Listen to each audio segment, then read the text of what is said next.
In the 151st year, Demetrius, son of Seleucus, set forth from Rome, sailed with a few men to a city by the sea, and there began to reign.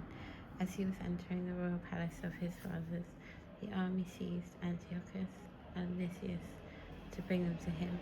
But when this act became known to him, he said, "Do not let me see their faces." So the army killed them, and Demetrius took his seat upon the throne of his kingdom. Then there came to him all the lawless and ungodly Israelites, and they were led by Alcimus, who wanted to be high priest. And they brought to the king this accusation against the people: "Judas and his brothers have destroyed all your friends and have driven us out of our land. Now then, send a man whom you trust. Let him go and see all the ruin that Judas has brought upon us and upon the land of the king, and let us punish them and all who help them." So the king chose Maccabees, one of the king's friends, governor of the province beyond the river. He was a great man in the kingdom and was faithful to the king, and he sent him with the ungodly Alcimus, whom he made high priest. And he commanded him to take vengeance on the sons of Israel. So they marched away and came with a large force into the land of Judah. And the messengers to Judas and his brothers were peaceable but treacherous words.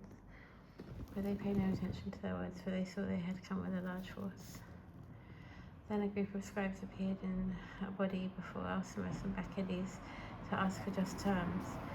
The Hestians were the first among the sons of Israel to seek peace from them, for they said, "A priest of the line of Aaron has come with the army, and he will not harm us." And he spoke peaceable words to them and swore this oath to them: "We will not seek to injure you or your friends." So they trusted him.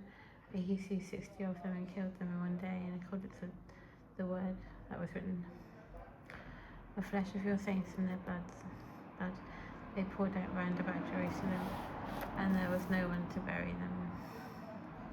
Then the fear and dread of them fell upon all the people, for they said, "There is no truth and justice in them, for they have violated the agreement and the oath they swore." Then Maccabees departed from Jerusalem and encamped in Bethsaida, and he sent and seized many of the men who had deserted to him and some of the people, and killed them and threw them into a great pit. He placed Alcimus in charge of the country and left him with a force to help him.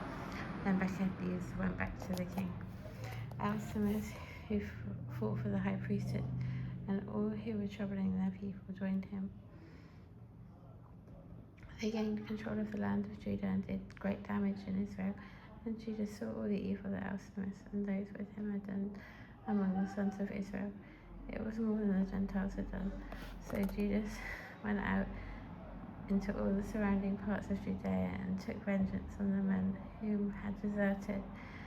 They were prevented from going out into the country. When Alcimus saw that Judas and those with him had grown strong and realized that he could not withstand them, he returned to the king and brought wicked charges against them.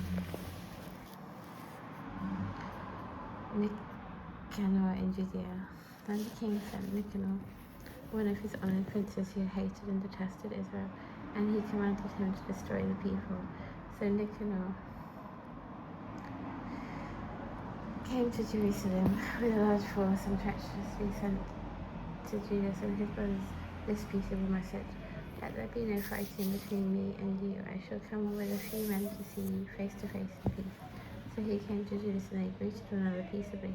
But the enemy were ready to seize Judas. It became known to Judas that Nicanor had come to him with treacherous intent, and he was afraid of him and would not meet him again. When Nicanor learned that his plan had been disclosed, he went out to meet Judas in battle near Caphasalama.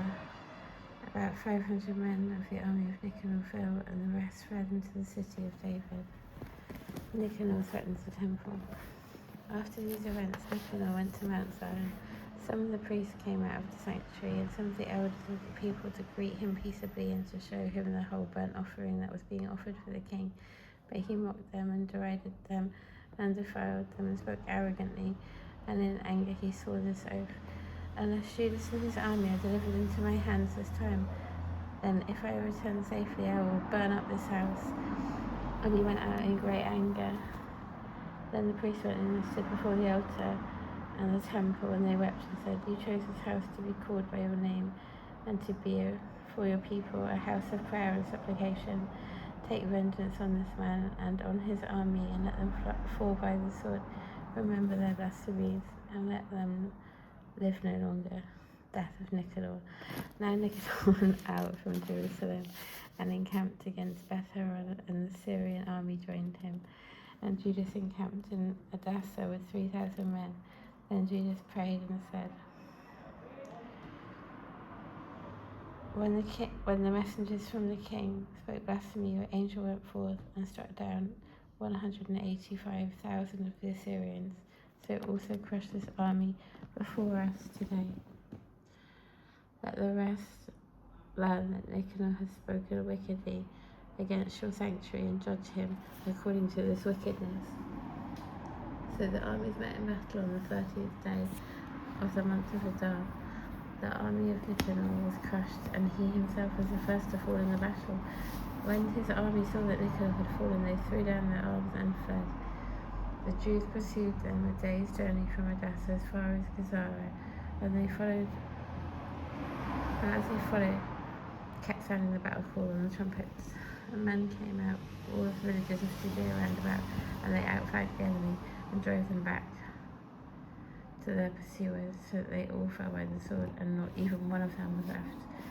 Then the Jews seized the spoils and the plunder, and they cut off Nicanor's head and the right hand that he so arrogantly stretched out, and brought them and displayed them just outside Jerusalem. The people rejoiced greatly and celebrated that day as a day of great gladness, and they decreed that this day should be celebrated each year on the 13th day of Adar. So the land of Judah had rest for a few days.